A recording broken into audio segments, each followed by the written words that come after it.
আপনারা নিজেরা নিজেকে কতটুকু ছিলেন আপনি বলতে পারবেন যে আপনি কোন ধরনের স্কিন কেয়ারিং ক্যারি করেন, কোন ফুডে আপনার অ্যালার্জি আছে, আপনি কোন খাবারটা খেলে সুস্থ থাকেন, কোন খাবারটা আপনাকে অসুস্থ দিতে পারে, এটা কি আপনারা জানেন?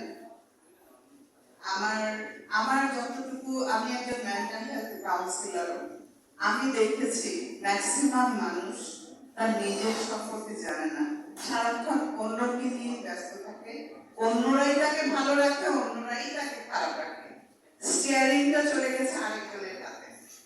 আপনারা যদি নিজের স্টিয়ারিং নিজের হাতে রাখেন, ফার্স্ট তার জন্য আপনাকে একটু স্টাডি করতে হবে, self analysis. What is your strength and what is your weakness? এই জিনিসগুলো যদি আপনি জানতে পারেন, এবং প্রত্যেকটা মানুষ কিন্তু আলাদা, পার্সোনালাইজ। এই যে পারফিউম বলেন, খাবার বলেন, আর যাই বলেন না কেন, আমার যেটা স্যুট করবে সেটা আপনার স্যুট করবে না, আরেকজনের যেটা স্যুট করবে আরেকজনকে দেখে কোনোদিন অনুকরণ করবেন না।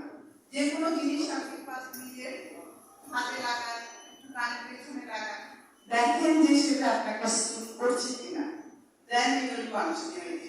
এইটা খুব ইম্পর্টেন্ট। আর আরেকটা বিষয় খুব দরকার বর্তমান এই কি বলবো কম্পিটিশনের যুগে, তথ্য প্রযুক্তিতে আমরা শুধু চাই চাই চাই চাই চাই, চাওয়ার সাথে পাওয়ার কোনো মিল থাকছে না।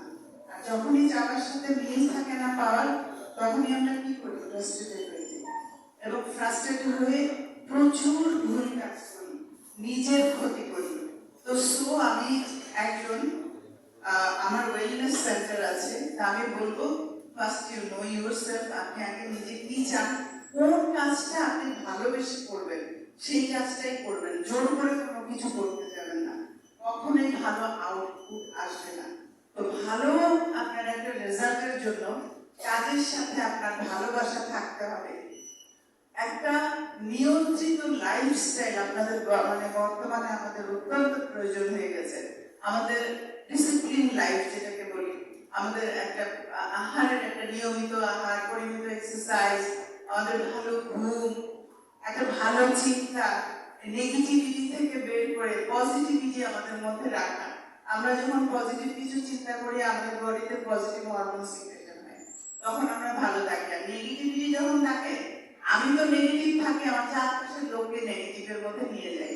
তো এই জিনিসগুলো নিয়ে আমরা যদি একটু পড়াশোনা করি, নিজেকে ভালো রাখার চেষ্টা করি, আমার মনে হয় আমি ভালো থাকবো, আমার পরিবার ভালো